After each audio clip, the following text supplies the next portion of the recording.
le service clinique. Dans le service clinique, il y a des collaborateurs très précieux, parmi lesquels le docteur Adrien Marronnier, qui est phoniatre et qui a été formé chez nous, et le docteur Philippe Bramy, qui sont tous les deux ORL phoniatres. Et puis, on a des orthophonistes avec qui on travaille, et il y a une espèce de culture qui se développe autour du sujet de la phoniatrie et de la laryngologie. Et la réinnervation laryngée, enfin, on est spécialisé dans la prise en charge des paralysies laryngées.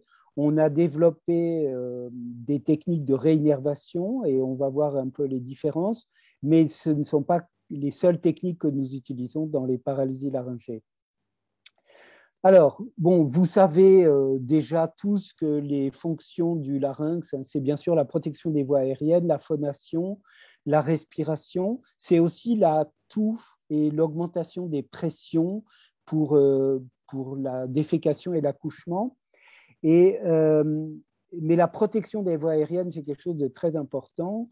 Et d'autre part, quand on parle d'immobilité laryngée, unie ou bilatérale, il y a bien sûr des paralysies, mais il y a aussi des ankyloses, des cicatrices, parfois des pathologies musculaires. Et le tableau est très différent selon qu'elles sont unies ou bilatérales. Juste un petit schéma pour rappeler que la corde vocale, c'est fait d'un plan musculo-ligamentaire. Vous voyez ma flèche? Oui, oui. OK. Et d'une couche muqueuse de recouvrement avec un espace meuble glissant qui permet le glissement de la muqueuse sur le plan musculo-ligamentaire. Tout ça pour rappeler que dès qu'on touche à la corde vocale et en particulier à la muqueuse, on crée bien sûr une cicatrice et cette cicatrice peut altérer la voix. Un peu de physiologie, si vous me permettez.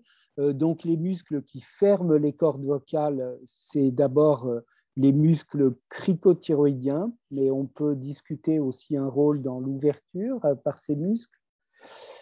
Il y a des muscles, plusieurs muscles qui ferment les cordes vocales à proprement parler, qui les rapprochent de la ligne médiane. C'est d'une part les muscles interaryténoïdiens, les muscles cricoaryténoïdiens latéraux qui sont là, et puis les muscles thyroaryténoïdiens, donc il y a plusieurs couches, et tout ce monde-là sert à rapprocher les cordes vocales, donc à la fois pour la phonation, mais aussi la protection des voies aériennes, ou la toux.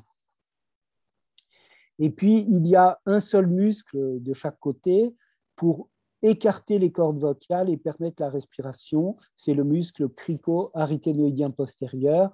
Et je vous rappelle que tous les muscles laryngés intrinsèques ou extrinsèques ont des noms qui paraissent compliqués, mais qui sont dépendants de l'insertion sur les cartilages. Donc, en fait, une fois qu'on connaît les cartilages et les fonctions, on a compris quel était le nom de ces muscles, ce qui aide à retenir. Et puis, sur une vue un peu dynamique, on voit ici donc l'aryténoïde, qui est le seul cartilage vraiment mobile du larynx et qui s'écarte de la ligne médiane et tourne selon l'influence du muscle qui s'insère sur l'apophyse musculaire principalement.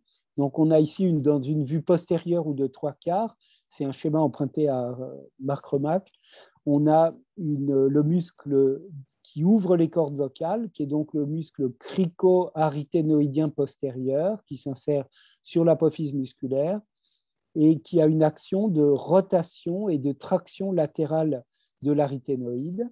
Et puis les muscles qui, au contraire, font pivoter l'aryténoïde vers le dedans, c'est le muscle crico-aryténoïdien latéral, un peu le thyroaryténoïdien et puis un peu l'interaryténoïdien. Je vous parle de cette anatomie musculaire et ensuite de l'anatomie nerveuse parce que quand on veut faire s'ouvrir ou fermer les cordes vocales, la seule solution sera, quand on veut ouvrir les cordes vocales sans abîmer le plan glottique, la seule solution sera d'activer ce muscle crico-aryténoïdien postérieur.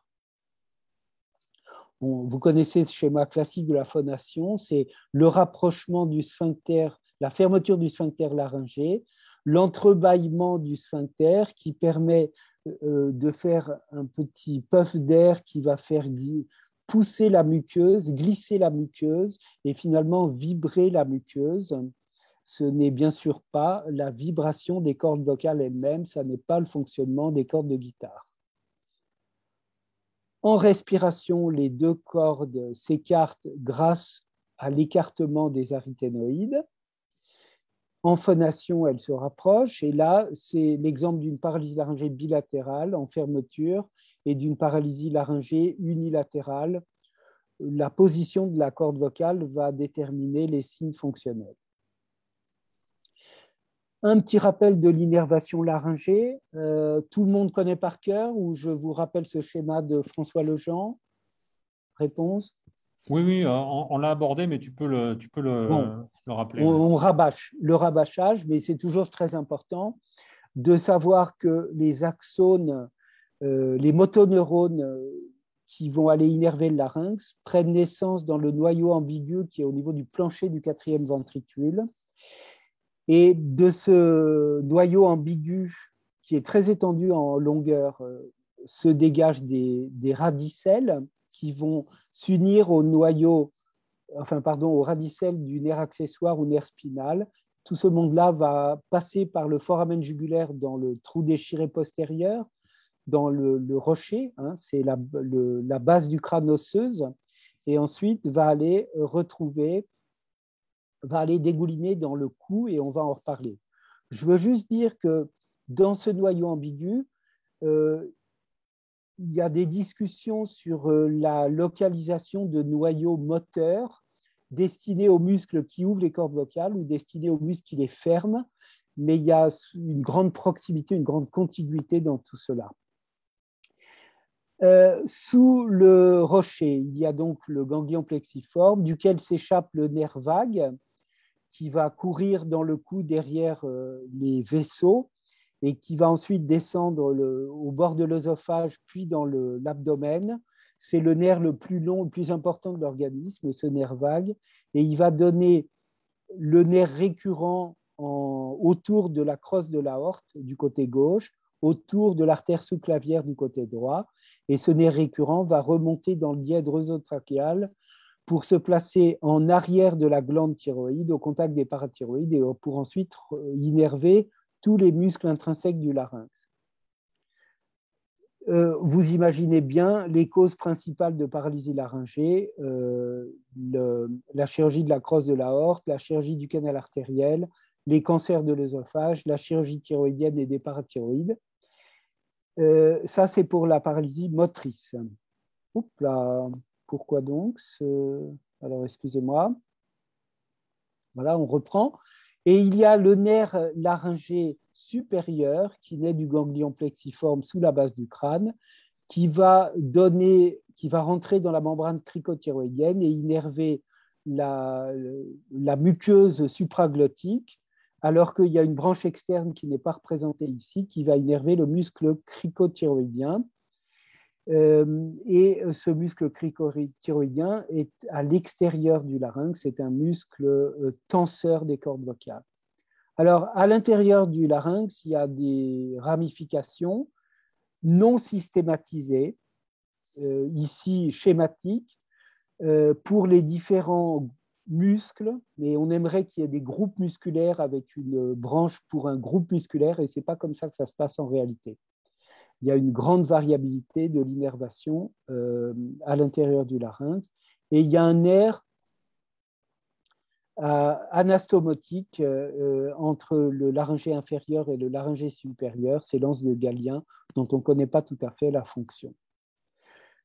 Alors, sur une dissection anatomique que j'ai empruntée à Saucèse, on voit qu'il y a des petites radicelles un peu partout, et on imagine ici qu'il y a une lésion du nerf récurrent, après une chirurgie thyroïdienne par exemple. Si cette lésion n'est pas très sévère, elle va permettre la repousse des nerfs ou des axones, et cette récupération nerveuse, elle va se faire après un mécanisme qui est très important à connaître, qui est la dégénérescence valérienne.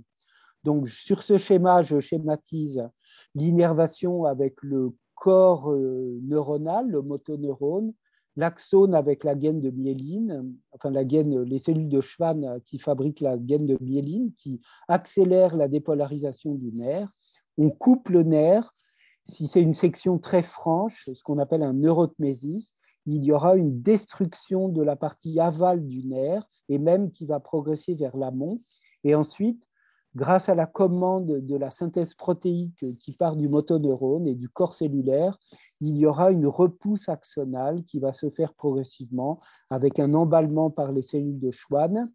C'est la régénérescence qui se fait très progressivement et lentement à la vitesse de 1 mm par jour avec des erreurs d'aiguillage. Ça, ce mot est très important parce qu'en fait, les axones régénérés vont se tromper de cible. Donc, ceux qui allaient vers les muscles abducteurs vont probablement aller vers les muscles qui ferment les cordes vocales, les plus nombreux. Et la résultante de tout ça, c'est qu'au bout d'un certain temps d'évolution, si le nerf a pu repousser, eh bien, la corde vocale, enfin, les axones vont aller vers les muscles qui ferment les cordes vocales, les rapprochent de la ligne médiane. Et donc, après un certain temps d'évolution, cette paralysie laryngée sera en fermeture dans la plupart des cas. Alors, c'est très intéressant quand il s'agit d'une paralysie unilatérale parce que ça permet de poser la corde vocale sur la ligne médiane et donc la corde contralatérale va pouvoir s'accoler à la corde homolatérale paralysée. Donc, ces syncinésies vont être finalement favorables et permettre une bonne fermeture du sphincter laryngé, donc une amélioration de la voix et une bonne protection des voies aériennes. Par contre, si cette situation arrive des deux côtés, après une lésion bilatérale des nerfs récurrents, après une chirurgie thyroïdienne un peu appuyée, ça arrive dans 0,4% des cas, eh bien, cette évolution vers un rapprochement des cordes vocales de la ligne médiane va évidemment entraîner un bon côté qui est la voix améliorée, mais un gros défaut, c'est l'absence d'ouverture laryngée en inspiration, donc la dyspnée laryngée, le stridor, et la gêne qui s'ensuit, comme vous le savez bien. Alors, donc voilà un petit rappel de la position de la corde vocale qui peut être pour différentes raisons, en position latérale ou médiane, selon le degré d'énervation de certains muscles et aussi selon le degré de réinnervation des muscles. Et il y a des théories, il y a le sexe des anges, il y a la théorie de Wagner et Grossman qui dit que la position de la corde vocale dépend du muscle cricothyroïdien et de son innervation. Et puis la théorie de Semon qui dit que en fait, la position de la corde vocale elle est strictement dépendante de la récupération de l'innervation et de la prédominance des muscles adducteurs sur les muscles dilatateurs. Donc, un peu difficile à prévoir, mais après un temps de repousse axonale, la position du larynx peut être favorable à la phonation ou à la respiration ou défavorable. Tout ça pour dire qu'il y a tout de même des chances que la nature fasse bien les choses après une lésion du nerf récurrent. Donc, il est usuel, quand on a des chances de récupération de l'innervation, quand il y a une lésion nerveuse qui n'est pas trop sévère, il est usuel d'attendre un certain délai pour savoir comment est l'évolution au bout de 6 mois à 1 an. Alors, les traitements, je crois que vous en avez déjà parlé. C'est bien ça, Renaud? Oui, on en a parlé. Ouais. Etc. Bon, je passe. Donc, on peut rapprocher la corde vocale de la ligne médiane par différentes techniques. Les techniques à la mode, c'est des techniques en fibroscopie interventionnelle avec des produits résorbables ou pas. Attention à ne pas se tromper de lieu d'injection. Si on injecte un produit non résorbable dans l'espace de Reinke, on aura un assez mauvais résultat. Donc, avant d'injecter, il faut être vraiment sûr de son coup, à mon sens. Et je suis un peu frileux sur les techniques fibroscopiques. La graisse, c'est du tout-terrain. Maintenant, on la prélève avec de l'aspiration et de la centrifugation, ce qui permet peut-être de récupérer des cellules souches. Voilà, les techniques de thyroplastie, je viens d'en entendre parler. Toujours en bas, jamais trop haut, sinon il y a un risque d'exclusion et d'inefficacité. Et il y a quelque chose j'ai pas parlé ici, mais peut-être vous en avez parlé, qui est assez à la mode aux États-Unis, surtout s'il reste des troubles de la déglutition et une béance postérieure, c'est l'adduction aryténoïdienne. Tu en as parlé, Renaud? Ouais, j'en ai dit quelques mots. Ouais. Tu en fais? J'en ai fait quelques-unes, ouais. D'accord. Alors, moi, j'en ai aussi fait quelques-unes, mais j'ai la prétention de croire que, et vous allez comprendre pourquoi, que la réinnervation laryngée non sélective joue aussi ce rôle d'adduction aryténoïdienne. Alors, euh, la réinnervation laryngée dans les paralysies laryngées. Euh, donc, dans les paralysies laryngées unilatérales, c'est une vieille histoire et ça a été proposé en premier par Tucker parce qu'il appliquait cette stratégie c'était une stratégie dérivée de sa tentative de réinnervation des muscles abducteurs laryngés par le pédicule neuromusculaire, je vous en reparlerai. Et il avait donc proposé d'implanter une anse de l'hypoglosse avec un petit fragment musculaire dans les muscles abducteurs laryngés. Donc, il a décrit des résultats intéressants en 81 déjà. Mais cette technique a été popularisée, modifiée et popularisée par Roger Crumley dans les années 90 en utilisant une anastomose entre l'anse de l'hypoglosse et le nerf laryngé inférieur, le nerf récurrent. Donc en allant le disséquer dans le cou. Et après environ 4 mois de régénération axonale, il décrivait des très bons résultats fonctionnels, phonatoires. Je rappelle qu'il s'agit de traiter les paralysies laryngées unilatérales et de les traiter par une réinnervation laryngée non sélective, c'est-à-dire c'est une réinnervation en bloc qui agit sur tous les muscles de l'hémilarynx paralysés.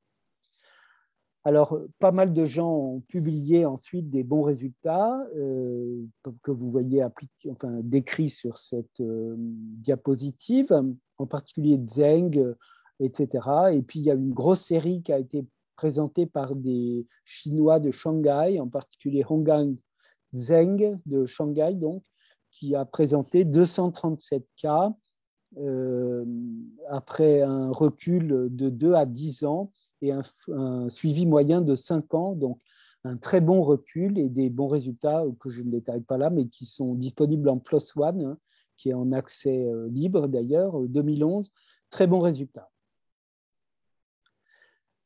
Chez l'enfant, cette technique a été introduite par Tucker dès 86. Il y en a eu d'autres qui l'ont faite en ajoutant une technique de médialisation cordale endoscopique. Et puis, il y a eu des techniques même de chirurgie transaxillaire avec une assistance robotique. Et chez l'enfant, c'est Marshall Smith et Karen Zur qui ont vraiment développé cette technique depuis les années 2008 et ont publié un grand nombre de patients. Et j'ai enchaîné derrière, mais sans avoir publié chez l'enfant. Et il y a aussi des Américains et des Canadiens qui ont beaucoup développé ça. Donc, et dans la littérature récente, et j'ai participé à un rapport sur ce sujet et à une conférence il n'y a pas très longtemps, clairement, dans le traitement dans les paralysies laryngées unilatérales chez l'enfant, la réinnervation non sélective par l'anse de l'hypoglosse ou des techniques approchantes est de plus en plus à la mode. Alors la question maintenant, c'est est-ce que finalement il vaut mieux faire une médialisation par une voie endoscopique ou externe, ou bien est-ce qu'il vaut mieux faire une réinnervation non sélective? Quelle est la meilleure technique? Alors, cette question a été adressée, comme disent les Américains, c'est-à-dire posée par Paniello dans une étude prospective en 2011. Il a publié ce résultat sur un petit nombre de patients, alors que c'était une étude multicentrique américaine, mais en fait, il y a eu un gros problème d'inclusion des patients. Et donc, le petit nombre de patients inclus n'a pas permis de conclure franchement, mais il y avait une tendance en faveur de la réinnervation non sélective pour la réhabilitation des paralysies laryngées unilatérales chez les patients jeunes. Il y a une étude en cours en Angleterre qui a été mise en place par Birchall. Après qu'on ait fait nous-mêmes, on ait mis en place quelque chose dans les années 99. Étude que nous, on avait arrêtée à Rouen parce qu'on comparait thyroplastie à réinnervation, mais il y avait un tel avantage en faveur de la réinnervation chez les patients précédemment totalement dénervés qu'on a continué sur la réinnervation et on a interrompu l'étude au bout de 5 patients. Donc, j'avais présenté ça en 2018, on avait 58 cas, pas mal d'enfants maintenant qui apparaissaient. Et la technique qu'on utilisait à Rouen, c'était anastomose entre l'anse de l'hypoglosse, plus exactement la branche descendante de l'hypoglosse et le nerf récurrent, disséqué au contact du larynx ou dans le larynx, et associé souvent à une injection simultanée de graisse autologue, une médialisation endoscopique, pour avoir un résultat immédiat et aussi pour pouvoir comparer les résultats qu'on obtenait avec cette médialisation à ceux de la réinnervation.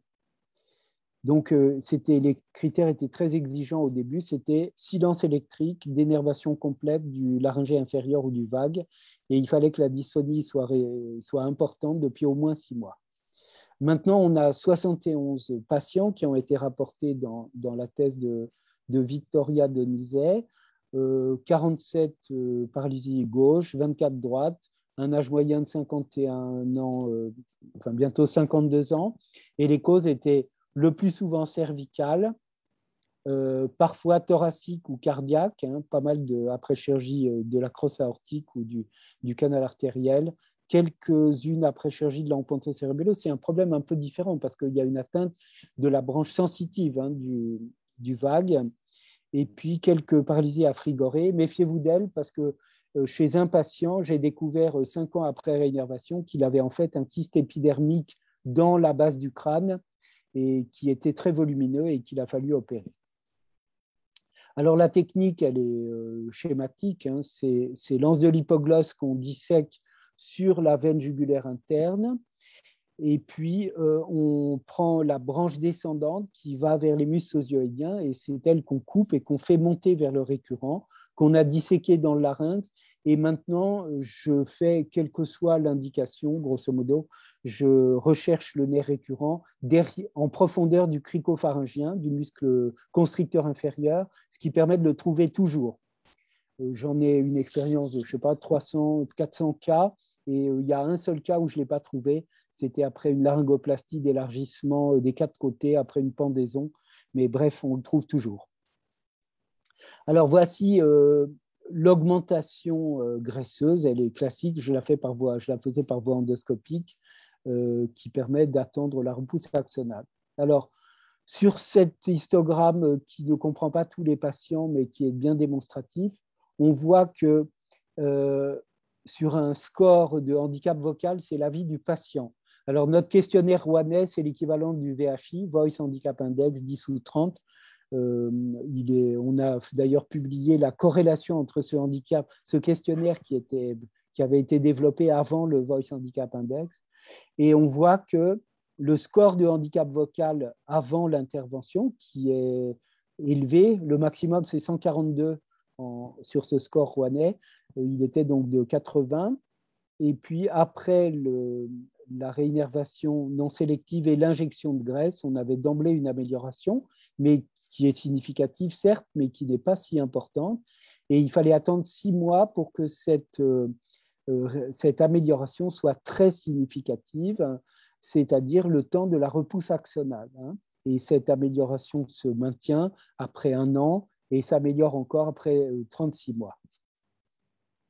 Donc, c'est l'effet de la réinnervation qui permet d'améliorer les scores et de les rendre fiables. Alors, si on fait une analyse perceptuelle, c'est-à-dire l'avis de l'observateur, du phoniatre, de l'ORL, de l'orthophoniste, on a une amélioration du grade, c'est l'échelle d'Irano modifiée, GIBRS, grade instability, briskness, roughness, asthénicity, sténicity.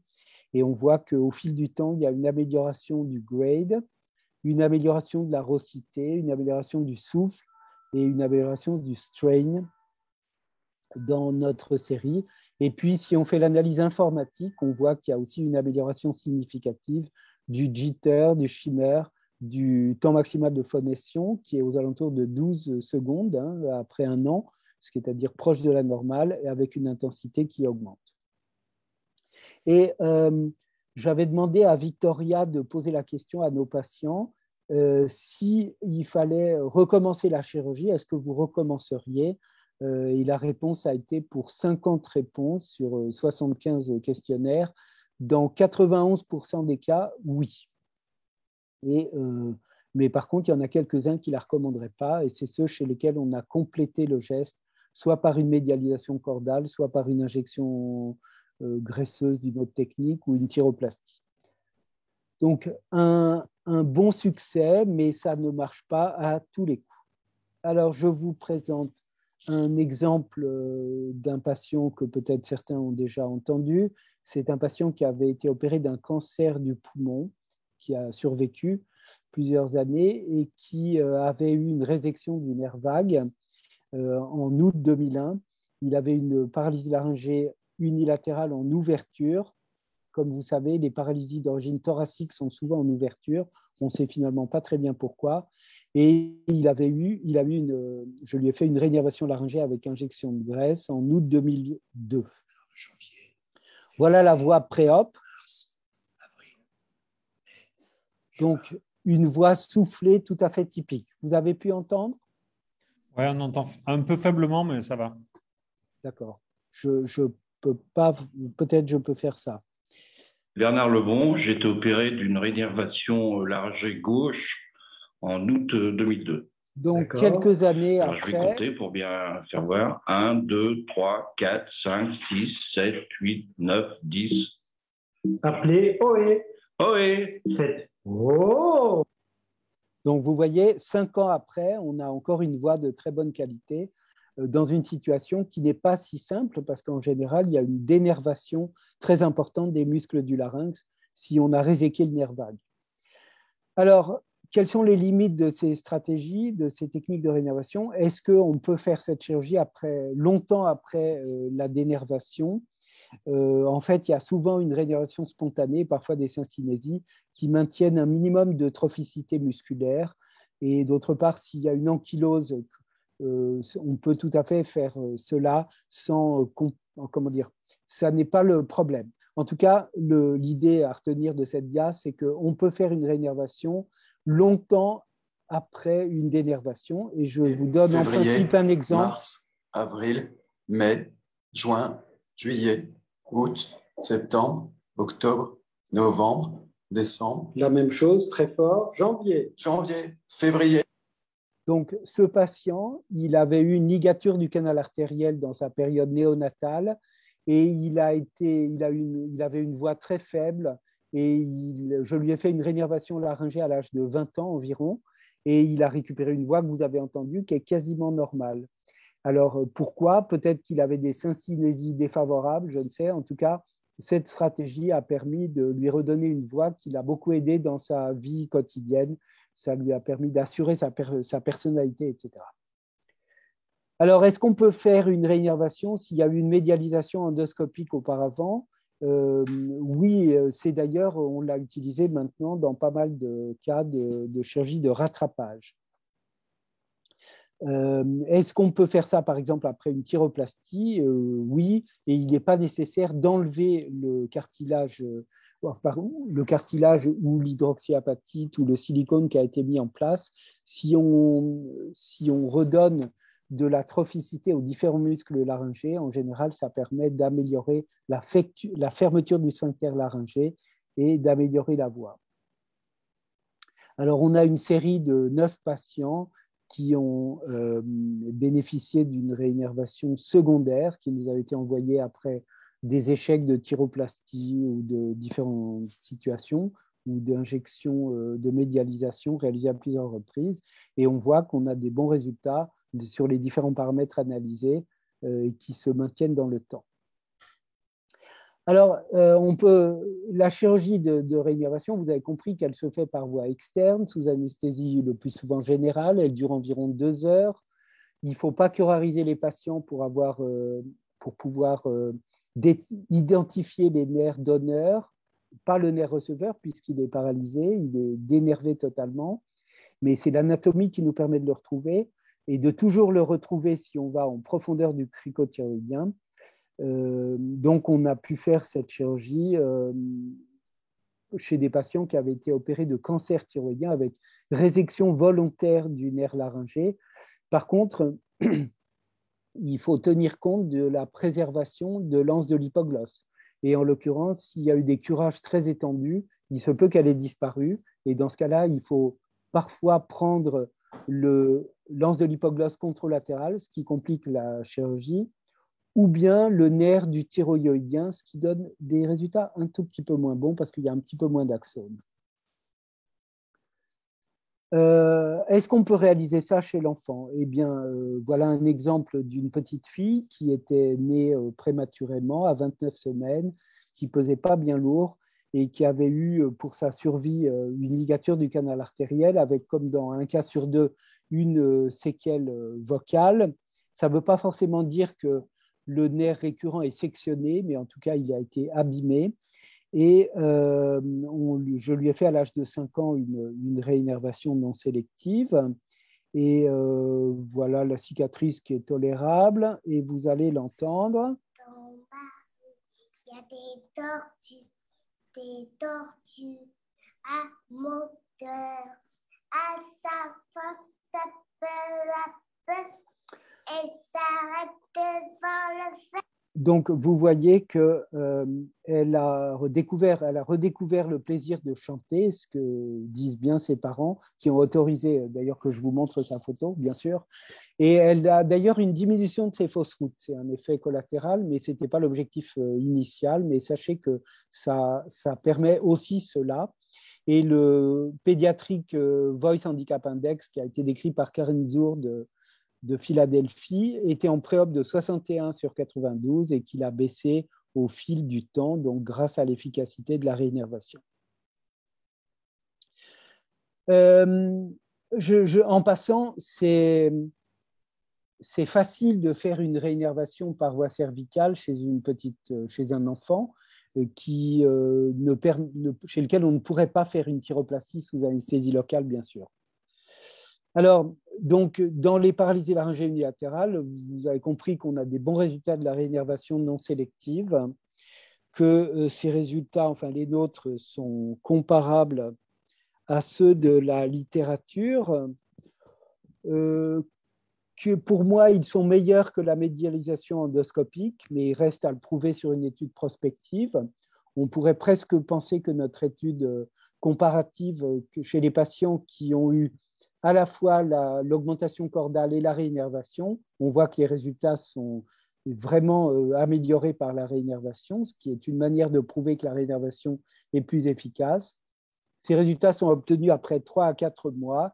Ils sont plutôt améliorés avec le temps, mais mériteraient d'être comparés avec ceux de la littérature. Quel est le principe de cette réinnervation non sélective? Eh bien, c'est un petit peu comme les haubans qui tiennent le mât d'un bateau, hein.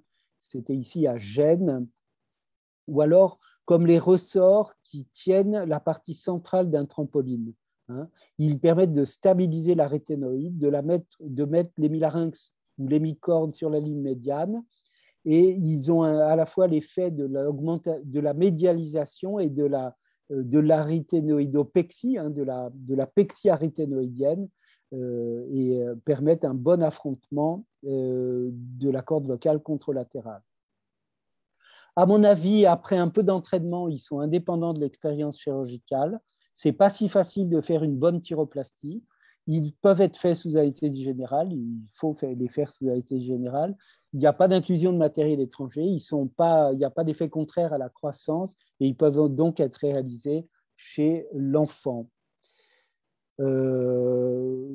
Ce qui donc se développe de plus en plus. Enfin, il y a des revues de la littérature sur ce sujet qui montrent que ça marche très bien chez l'enfant et c'est de plus en plus réalisé. Alors, un autre point, c'est que doit-on faire en cas de section du nerf récurrent lorsque le cou est ouvert?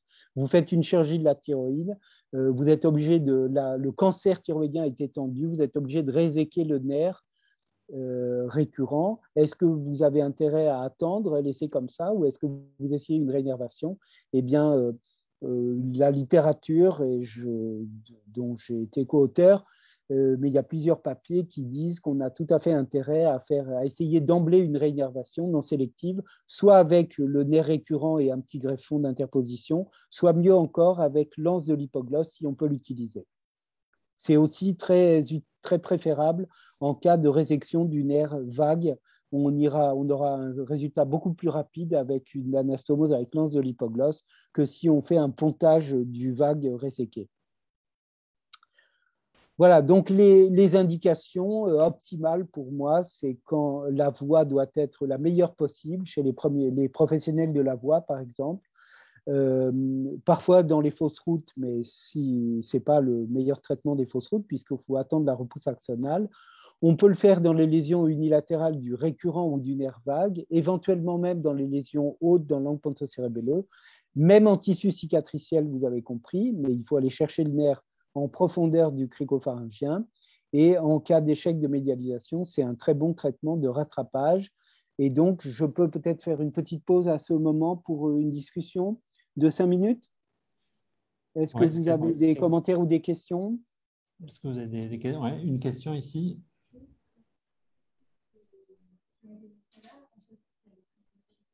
J'entends pas votre question. Attends, je vais te le dire. Alors, est-ce on fait l'énervation seule ou est-ce qu'on fait une médialisation en même temps, systématique, dans les résultats qui ont été présentés? Alors, dans les résultats qui ont été présentés, l'augmentation cordale, donc la médialisation, a été faite chez tous les patients dans la première partie de la série et en fonction de l'antériorité chez les autres et de la position de la corde vocale. Parce qu'en fait, les indications ont évolué progressivement. Et il y a un hélico qui me passe sur la tête. Et donc, les gens veulent, comment dire, quand la voix est convenable, que la corde vocale est déjà sur la ligne médiane et qu'ils ont déjà reçu une augmentation cordale, mais qui ne sont pas tout à fait satisfaits du résultat, je ne fais pas de médialisation complémentaire. Je ne fais que la réinnervation. D'accord? D'accord. Donc, l'idée est que, parce que, enfin, pour aller plus loin dans la discussion, en l'occurrence, Erwan de Monès discutait le fait que c'était la complémentarité des deux actions. Non, l'augmentation cordale, elle est juste là pour attendre le résultat de la réinnervation non sélective.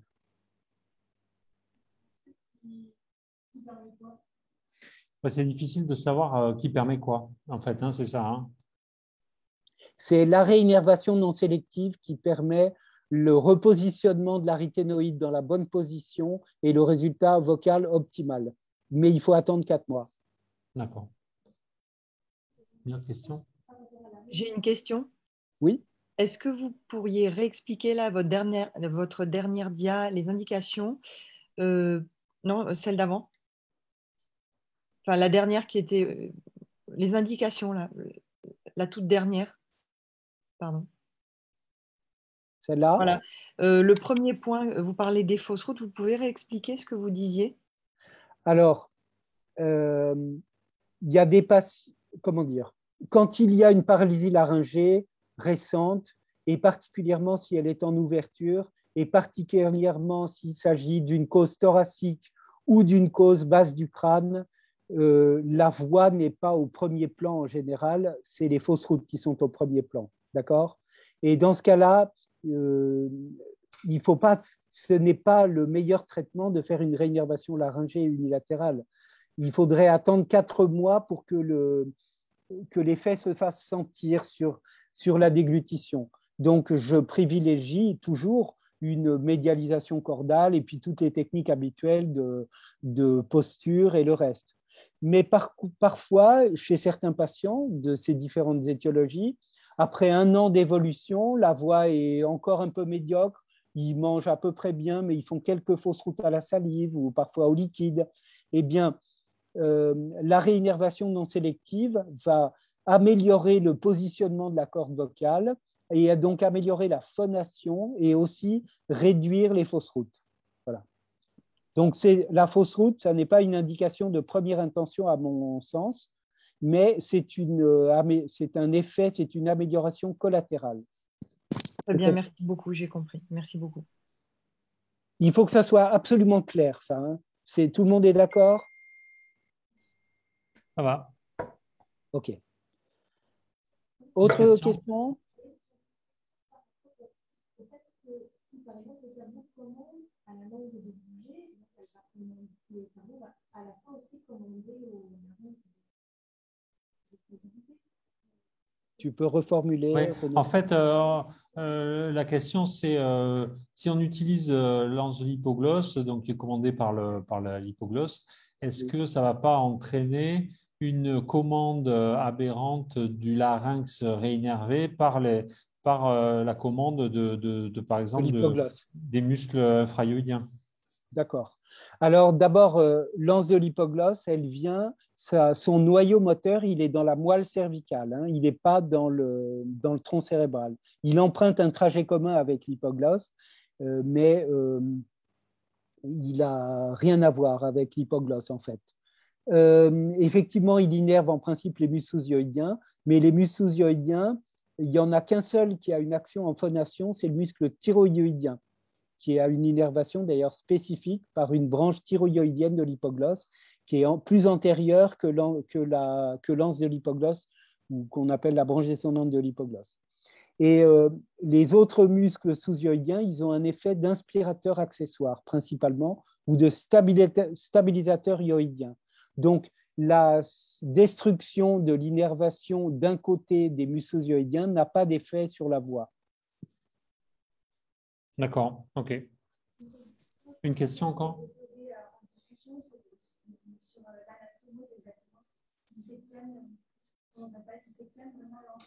Ouais. Comment ça se passe l'anastomose? Est-ce que tu sectionnes l'anse de l'hypoglosse et que tu la rebranches sur la partie distale du nerf, c'est ça? Oui. Alors, donc elle est déroutée, quoi. C'est une déroutation et c'est une anastomose termino-terminale. Et on déroute la partie la plus distale de l'anse de l'hypoglosse, c'est-à-dire celle qui va vers les muscles sous-hyoïdiens. Il faut être bien certain de ne pas se tromper de sens. Enfin bref. Et on va connecter ça au tronc du nerf récurrent, donc là où on le trouve. Et en tout cas, l'anastomose, elle se fait par... On coupe le nerf, et c'est important de couper le nerf pour favoriser la réinnervation, qu'il n'y ait pas d'innervation résiduelle parasite. Et on résèque un petit peu de tissu axonal au milieu du nerf et on fait une anastomose épipérineurale par 4 ou 5 fils de 9-0 spatulés. Les détails, je peux vous en parler si vous voulez, mais je suppose que ça n'intéresse pas tout le monde. Et on peut emballer ça de colle biologique ou de ce que vous voulez, mais il n'y a pas besoin de faire compliqué. Hein. Et on fait ça sous microscope ou sous loupe, mais moi j'aime bien le microscope. Voilà. D'accord, merci. Je continue, si vous permettez. Oui, on continue. Alors, paralysie laryngée bilatérale. Alors, vous avez compris et vous savez tous que dans les paralysies laryngées bilatérales, le problème le plus souvent, c'est la respiration. La voix est pas mal, mais la respiration est catastrophique avec un stridor très important et une limitation des mouvements, enfin de l'activité quotidienne. Pourquoi? Parce que le plus souvent, les cordes vocales sont sur la ligne médiane. Mais je vous rappelle que après une thyroïdectomie qui s'est mal passée, au début, il peut y avoir une voix soufflée et pas dyspnée. Et c'est progressivement, lors de la repousse axonale, que, à cause des erreurs d'aiguillage, les cordes se rapprochent de la ligne médiane et la dyspnée apparaît secondairement. D'accord? Donc, c'est dans ces cas-là idéalement, qu'on va essayer de faire une réinnervation sélective. Et la mise au point de ces réinnervations sélectives, elle avait pour but de respecter l'anatomie laryngée et de la vibration muqueuse, ne pas abîmer le plan glottique et idéalement, si on arrive à le faire, pouvoir imaginer d'appliquer ça à une transplantation laryngée fonctionnelle. Donc, Comme vous savez, l'immobilité laryngée bilatérale en fermeture, elle donne une dyspnée inspiratoire. La voix est conservée. Il n'y a pas trop de fausses routes en général. Mais n'oubliez pas qu'il y a plusieurs causes. Ça peut être l'ankylose cricoïdienne ou les synéchies postérieures, comme chez les malades qui ont eu une réanimation post-Covid. Enfin, pendant le Covid et pendant leur intubation de 15 jours, il y a des séquelles très, très fréquentes. Ce n'est donc pas une paralysie laryngée. Le plus souvent, c'est une séquelle cicatricielle de la commissure postérieure laryngée et qui est parfois associée à une paralysie laryngée bilatérale, cependant. Et puis, il y a les causes des paralysies laryngées, dont la cause principale est la thyroïdectomie bilatérale. Alors, les traitements conventionnels, je suppose que Renaud ou d'autres vous en ont parlé, ça a été évoqué, oui, non? Oui, on en parlera demain, en fait. D'accord. Donc, les traitements conventionnels, c'est de faire de la place sur le plan glottique, soit par une ligature aryténoïdienne, soit par une cordotomie transverse postérieure, soit par une aryténoïdectomie totale, partielle, médiale, soit par une laryngoplastie postérieure d'élargissement qu'on appelle le RETI, avec un greffon d'interposition. Bon, ça, c'est les techniques classiques, mais en gros, il y a un paradoxe thérapeutique, c'est que plus on ouvre le larynx pour respirer, plus on dégrade la voix et plus on peut créer des fausses routes. Et la question, c'était, est-ce qu'on peut faire une réinnervation sélective? Et en l'occurrence, peut-on s'intéresser spécifiquement à ce muscle formidable qui est le muscle crico-aryténoïdien postérieur qui tire l'aryténoïde vers le dehors? Eh bien, oui, si l'aryténoïde reste mobile, ce qu'il n'y a pas d'ankylose. Et j'insiste sur un point, c'est que les paralysies laryngées anciennes ne donnent pas d'ankylose. L'ankylose, elle est due à autre chose. Donc, on a fait des essais chez l'animal, chez le chien, malheureusement, dans les années 90, etc. C'était l'objet de ma thèse de science.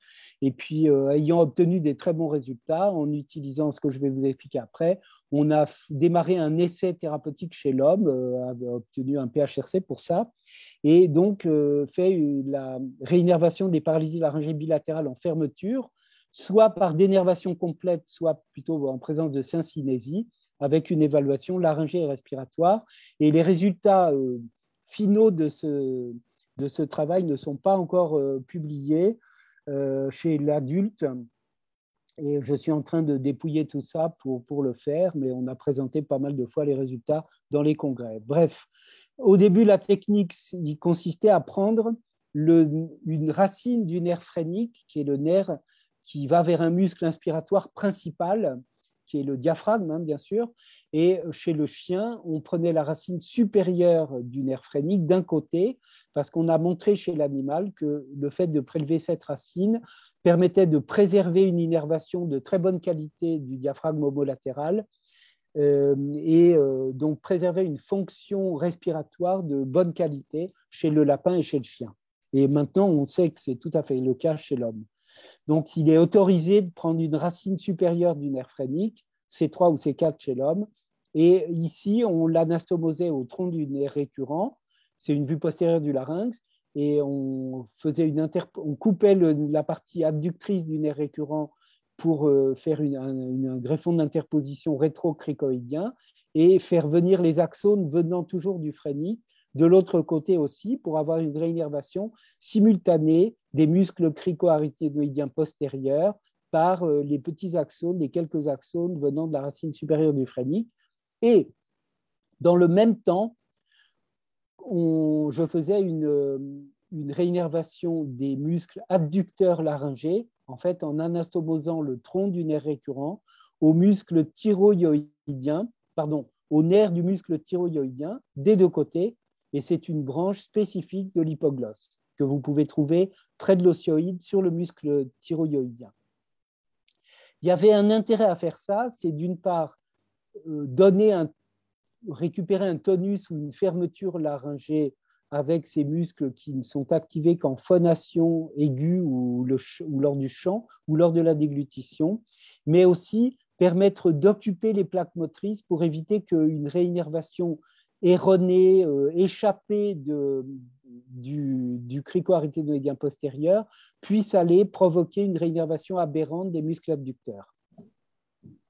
Plus récemment, on a simplifié la technique en prenant un greffon nerveux libre en Y qui est connecté à la racine supérieure du phrénique et qui est implanté, cette fois-ci, implanté dans les muscles crico-aryténoïdiens postérieurs de façon à occuper les plaques motrices.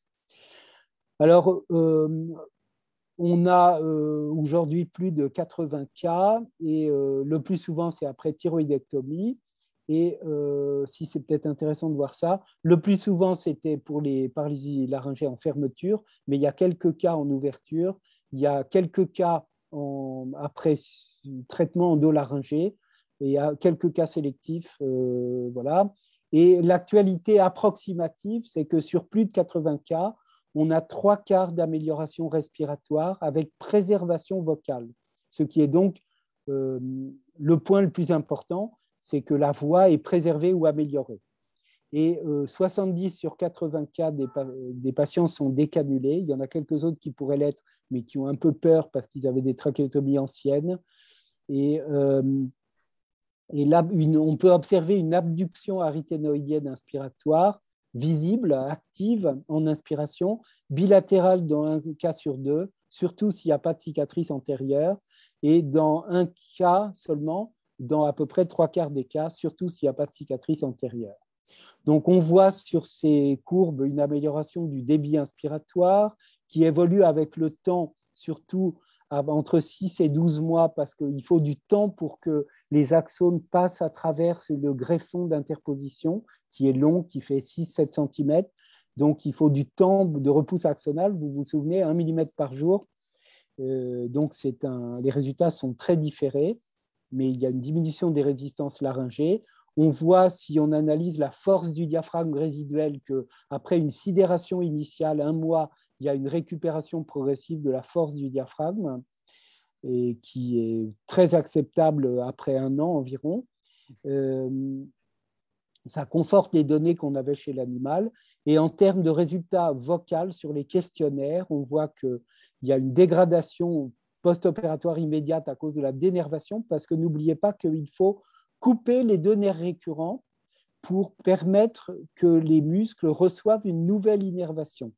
On a travaillé chez l'animal sur une autre hypothèse en espérant qu'un nerf abîmé, un muscle ayant eu une innervation altérée puisse recevoir une nouvelle innervation, mais ce n'est pas tout à fait concluant. Donc, pour le moment, on coupe l'innervation résiduelle, ce qui d'ailleurs fait disparaître les syncinésies si elles existent.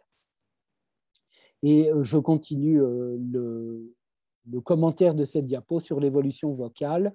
Eh bien, il y a une amélioration de la voix, une amélioration des scores, une diminution des scores de handicap vocal au fil du temps, pour être meilleur qu'en pré-op. Le temps maximal phonatoire, il est respecté ou amélioré. Et puis là, j'ai repris le topo que j'ai présenté de Valentine Simon au Congrès français d'ORL en octobre. Et la question, c'était d'étudier par des questionnaires de qualité de vie la dysphonie et la dyspnée des patients qui avaient une paralysie laryngée bilatérale et qui avaient bénéficié d'une réinnervation sélective.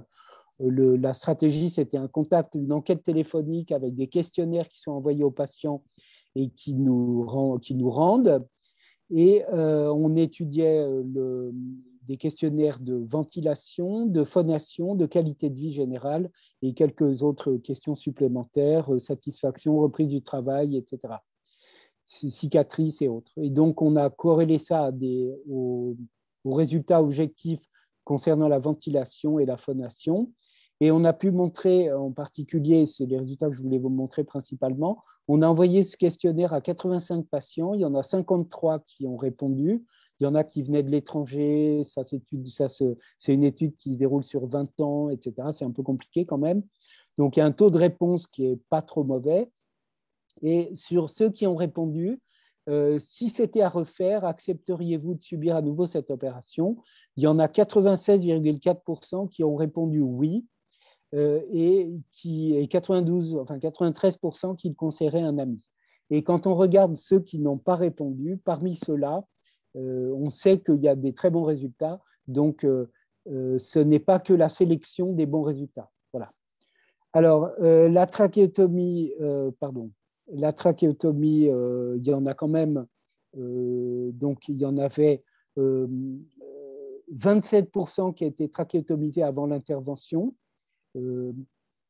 Cette chirurgie impose une trachéotomie de quelques jours, hein, mais en général, ils sortent de l'hôpital sans trachéotomie. Et êtes-vous trachéotomisé aujourd'hui? Il y en a quand même 15% qui sont encore trachéotomisés. Êtes-vous essoufflé au repos? Le rouge, ça veut dire non, et le bleu, ça veut dire oui. Donc, au repos, ils ne sont pas essoufflés, mais à l'effort, il y en a quand même un paquet qui sont essoufflés, 62%. Et ça, c'est à la marche, et à l'effort, il y en a 95% qui restent essoufflés. Ça n'est pas un résultat miraculeux, malheureusement. Êtes-vous satisfait de votre voix? Donc, oui, dans 78% des cas, et non dans 22% des cas. Pour dire que la voix n'est pas dégradée par cette stratégie. Et puis, le Voice Handicap Index, il est amélioré par rapport au préopératoire. Voilà. Alors, voilà des exemples. En 2003 en Guadeloupe, de la thyroïde, et l'opération s'est mal passée. Depuis, je respire mal et je parle un peu mal. Un an après la Bonjour, réinnervation. Madame G. Nous sommes à un an d'une réinnervation laryngée bilatérale sélective. Pouvez-vous dire la date d'aujourd'hui? 25 mars 2009. Et pouvez-vous dire fortement les mois de l'année? Janvier, février, mars, avril, mai, juin, juillet. Vous voyez que sa voix est de bonne qualité. Septembre. Et maintenant, on voit son larynx préopératoire très fermé. Et son larynx 3 ans après la réinnervation. Respirez très fort. Respirez très fort. Respirez avec le ventre. Donc, vous voyez qu'elle a une ouverture laryngée active en inspiration. Elle pouvait monter les 9 étages de son immeuble quand l'ascenseur était en panne. Une autre patiente qui présentait une dysplasie après thyroïdectomie. Je voulais juste vous montrer ça. C'est une marathonienne, elle court le marathon et elle a réalisé sa première course après son intervention de réinnervation. Un an après, elle a réussi à faire 5 km en 35 minutes. Elle était bien placée, enfin pas trop mal, et elle était très reconnaissante. Elle m'avait envoyé cette jolie photo. Et regardez son larynx.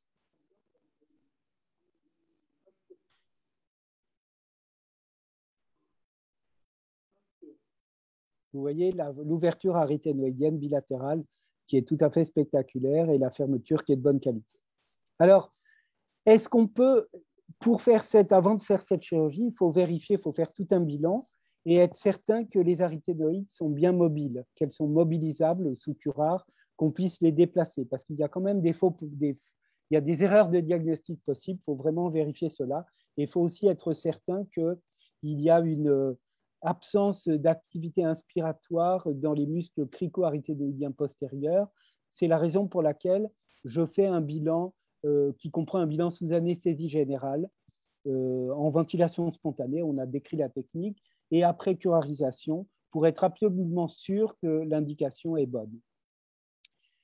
Il y a des patients qui réclamaient d'être traités par cette réinnervation bilatérale après un échec de traitement endoscopique.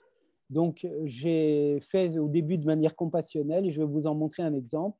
Et puis finalement, j'ai monté un PHRC pour essayer de prouver qu'on pouvait faire cette technique s'il restait une mobilité passive de l'aryténoïde.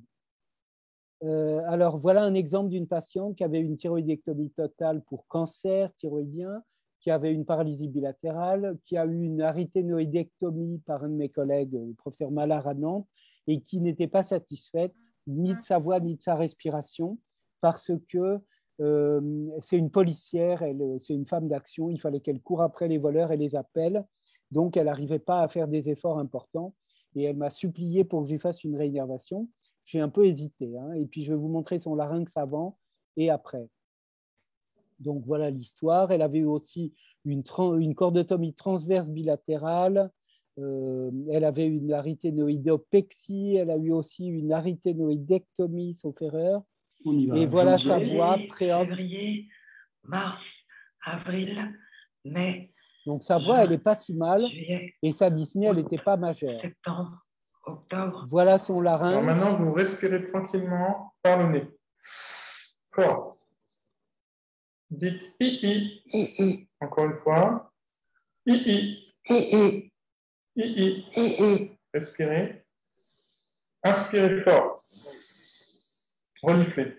Son problème, c'est qu'elle a, une fermeture paradoxale inspiratoire. Ouais. Ce qui est la conséquence, elle a une fermeture paradoxale inspiratoire, donc plus elle fait des efforts, plus elle ferme son larynx, ce qui est la conséquence de syncinésie laryngée, c'est-à-dire de réinnervation erronée des muscles adducteurs par ceux qui ont récupéré. Donc finalement, je lui ai fait cette technique de réinnervation sélective bilatérale, pas grand-chose sur le côté déjà opéré, mais il y avait une arythénoïde mobile à gauche et j'ai pu implanter dans le crico-arythénoïdien postérieur. Et elle a eu une amélioration respiratoire et je lui ai en plus fait une médialisation endoscopique parce que l'amélioration respiratoire était convenable. Donc, elle a eu une amélioration vocale et respiratoire et elle est retournée travailler. Elle est de nouveau policière, femme d'action. Elle monte plein d'étages, elle fait de l'aquabike, etc. Et elle est assez satisfaite. Et on comprend pourquoi. Respirez bien fort. Faites encore. Donc, elle n'a pas perdu, elle n'a pas beaucoup gagné en voix, mais surtout, elle a gagné en inspiration, ce qu'elle cherchait. Donc, le plan de notre PHRC, il vient de se terminer. Il y a eu des problèmes d'inclusion. Il y a le Covid qui est passé par là. Et en fait, il y avait un droit d'inclure 5 patients. J'en ai inclus 4. J'ai dû en récuser 2.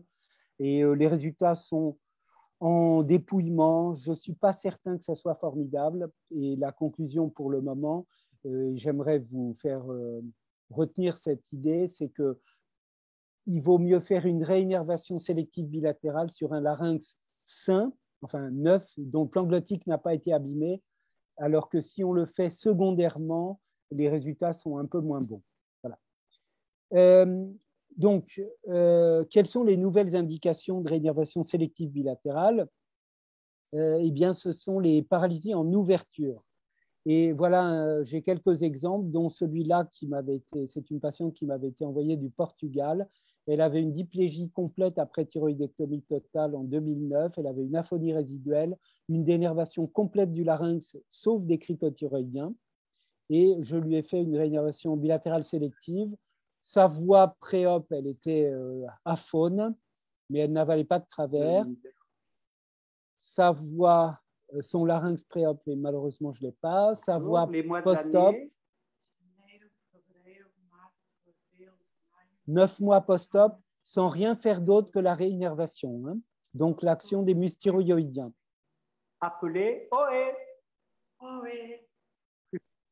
Et le larynx en fibroscopie, 3 ans après la réinnervation sélective. C'est une image qui m'a été envoyée par ma collègue portugaise.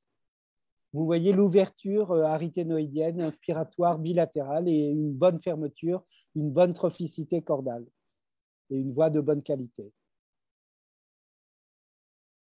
Alors finalement, j'ai dans mon expérience 5 cas de diplégie en ouverture où il y avait une mauvaise voix, une mauvaise respiration. C'est pour ça que j'ai finalement fait la réinnervation sélective bilatérale. Parmi eux, il y a un cas où j'ai commencé par une augmentation cordale bilatérale dont le résultat n'a pas été parfait et on en est venu à la réinnervation qui, elle, a amélioré à la fois la voix et la respiration.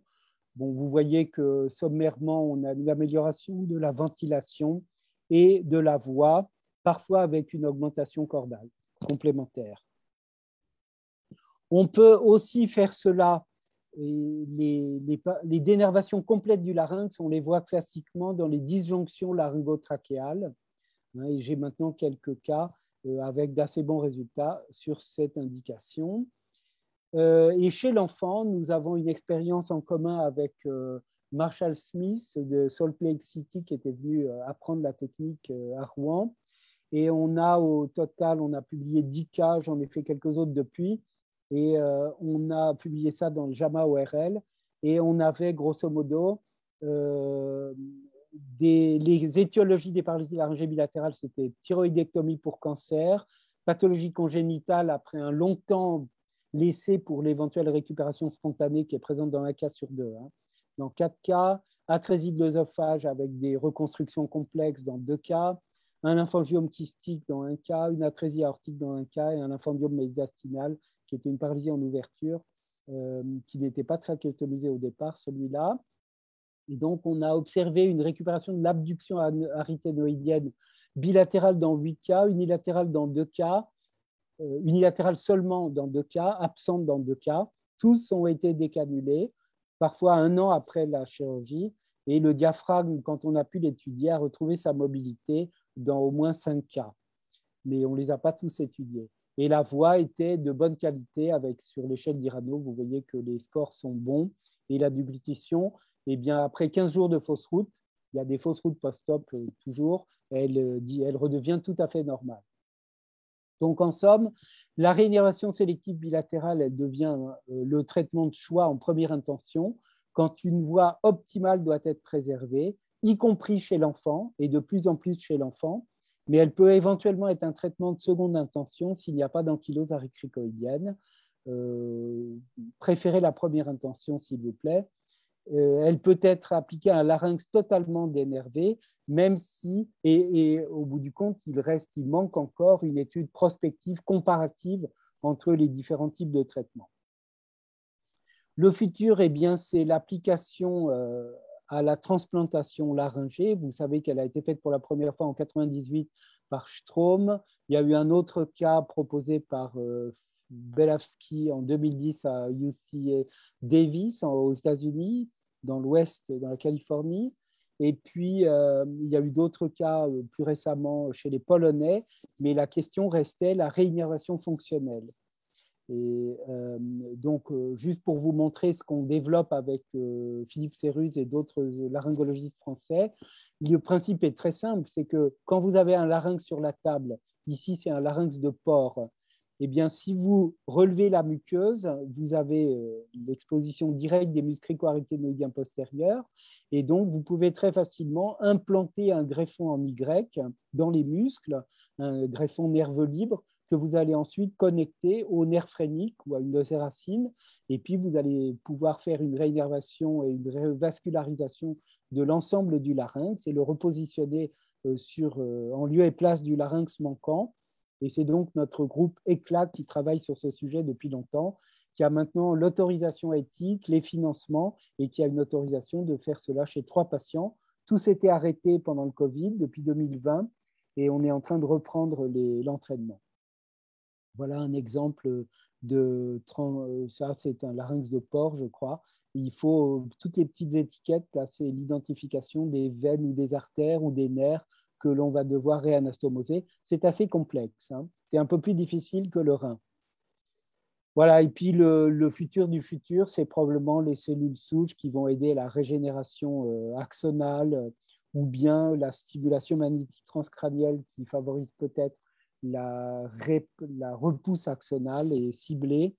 Et en gros, je vous invite à venir, quand ce sera possible, assister à notre cours sur la réinnervation laryngée qu'on faisait tous les 2 ans depuis 2017 et qui a été annulé successivement ces dernières années, que je vais essayer de reprendre en mai 2022. Voilà. Et je vous remercie de votre attention. Très bien, merci beaucoup pour cette présentation sur une introduction aux techniques de réinnervation, puis une mise en évidence, une mise en relief du caractère d'une part efficace et puis d'autre part, disons, à réserver en première intention, notamment dans les cas de diplégie laryngée. Est-ce qu'il y a des questions dans la salle? Oui, une question. Alors, quelle est la place de la rééducation autour de la chirurgie de réinnervation? Alors, c'est une question très importante. Là, je vais parler de la réinnervation bilatérale.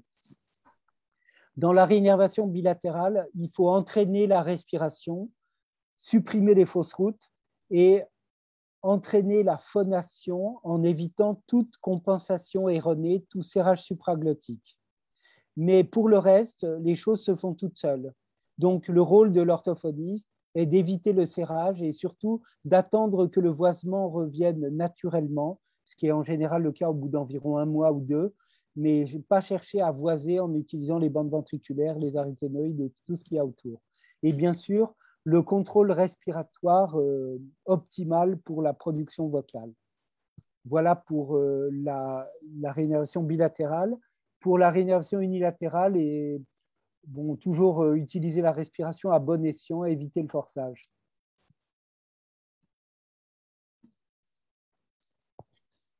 Il y a des questions sur le chat. Avec quel fil fait-on la réinnervation? Avec du fil 9-0 spatulé, c'est le plus commode. D'accord.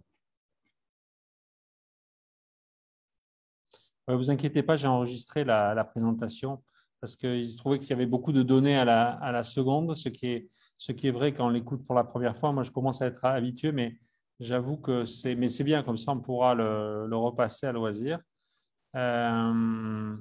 OK. Vous pouvez poser les questions en vocal, hein, vous n'êtes pas obligé de…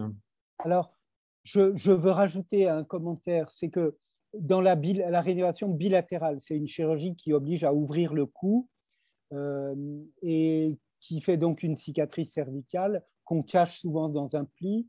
C'est une chirurgie qui demande de l'entraînement et qui demande entre 6 et 8 heures et qui demande l'entraînement aux techniques microchirurgicales, mais qui n'est pas si compliquée, hein, ça c'est un point.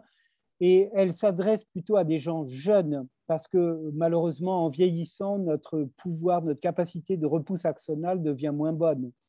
La capacité d'ailleurs, si après un accident vasculaire cérébral, on a un meilleur pronostic si on est jeune que vieux, etc. etc. Donc, c'est plutôt une stratégie qui s'adresse à la jeune femme enseignante plutôt qu'au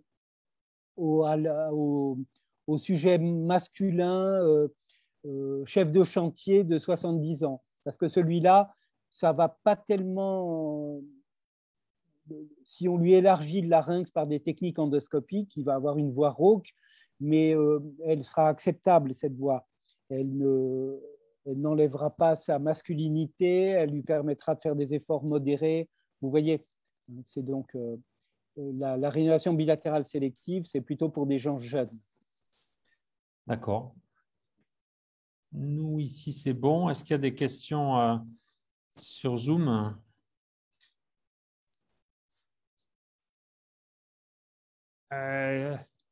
Avez-vous recours à quelle technique après un échec de réinnervation? Qu'est-ce qu'on fait si jamais ça ne marche pas? Alors, il y en a d'abord, quelques-uns, mais en général, les patients n'ont pas une dégradation, comment dire, reviennent dans l'état initial avant la réinnervation. Et on fera plutôt une technique, on peut faire soit de la toxine botulique pour paralyser les muscles abducteurs, ça peut aider transitoirement, en général transitoirement. On peut avoir recours à la ventilation non invasive, la CPAP, pour pousser les cordes vocales en inspiration la nuit. On peut utiliser bien sûr une cordotomie transverse postérieure. On peut faire des arythénoïdectomies, des élargissements laryngés postérieurs. Moi, j'utilise pas mal, enfin pas dans les échecs de réinnervation, mais j'utilise quand il faut élargir le larynx, je réutilise pas mal les laryngoplasties postérieures, hein, avec un assez bon résultat à la fois phonatoire et respiratoire, dans les indications de séquelles de synéchie. Tu en as l'expérience aussi, Renaud? Moi, j'en fais un petit… pour des larynx sténosés ou des ankyloses bilatérales, des techniques d'ampliation postérieure, ça marche pas mal. Voilà. Après, il est certain que dans les diplégies, sur un larynx sain uniquement paralysé, oui, moi je suis sur tout ce qui est cordotomie postérieure, arythénoïdectomie partielle, voilà. Parfois, quand c'est temporaire, la toxine botulique, ça peut avoir un intérêt quand même sur des paralysies bilatérales en fermeture après thyroïdectomie. Le temps d'attendre la récupération nerveuse, c'est une bonne technique transitoire. Alors, j'ai une petite méfiance vis-à-vis de la toxine botulique parce que la toxine botulique, elle favorise la régénération complémentaire, le nerve splitting, la ramification axonale. Et en fait, elle favorise les syncinésies une fois que son effet a disparu. Et peut-être qu'elle altère un petit peu le résultat de la réinnervation sélective. D'accord. Voilà. Je n'ai pas encore une certitude sur ce point. J'ai une petite hésitation. Tout de même. Et en France, on demande est-ce qu'il y a beaucoup de chirurgiens? Dans quel centre on pratique la technique de réinnervation, en fait, à part Rouen? Pas beaucoup d'autres centres, parce que j'ai l'impression que je n'ai pas tout à fait convaincu mes collègues français. Il y a quelques centres américains et anglais qui font ça. Ça se développe. Il y a du monde qui vient d'un peu partout. Ça demande, il faut un entraînement. Il faut être un laryngologiste et chirurgien cervical entraîné, quoi. Oui, en fait, je ne sais pas si c'est un problème de conviction, parce que moi, je pense qu'en étant convaincu, je préfère les adresser à Rouen plutôt que de me former à une technique qui va être là aussi très diluée, quoi, en termes de pratique, parce qu'il vaut mieux concentrer cette activité sur un centre ou deux en France plutôt que de les saupoudrer, quoi. Alors, c'est probablement vrai.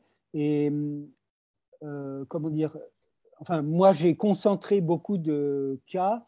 On m'a envoyé beaucoup de patients français ou étrangers. Donc, j'ai pu rôder la technique, si vous voulez. Hein. Je ne dirais pas faire la main, parce que ce n'est pas le cas, mais on s'est fait la main chez l'animal. Mais on a pu maintenir l'entraînement et la performance. Alors que si on a un recrutement réduit, on n'a pas beaucoup d'indications. Donc, voilà. Enfin. OK. Nous, on est bon au niveau des questions. Merci beaucoup pour cette intervention. Merci de votre attention et bienvenue à Rouen si vous le souhaitez. Et j'espère reprendre ce cours auquel vous êtes bien sûr invité. Merci pour l'invitation. À très bientôt. Allez, au revoir. Au revoir. Bon, ben nous, on va clore la séance de la journée. Donc, on reprend demain matin, il me semble, à 9h30 avec Florent Espitalier. Donc, 8h30, j'ai dit, 8h30, 9h30, pardon. Voilà, et donc, on se reconnecte demain. Bonne soirée. Au revoir. Au revoir tout le monde. Comment ?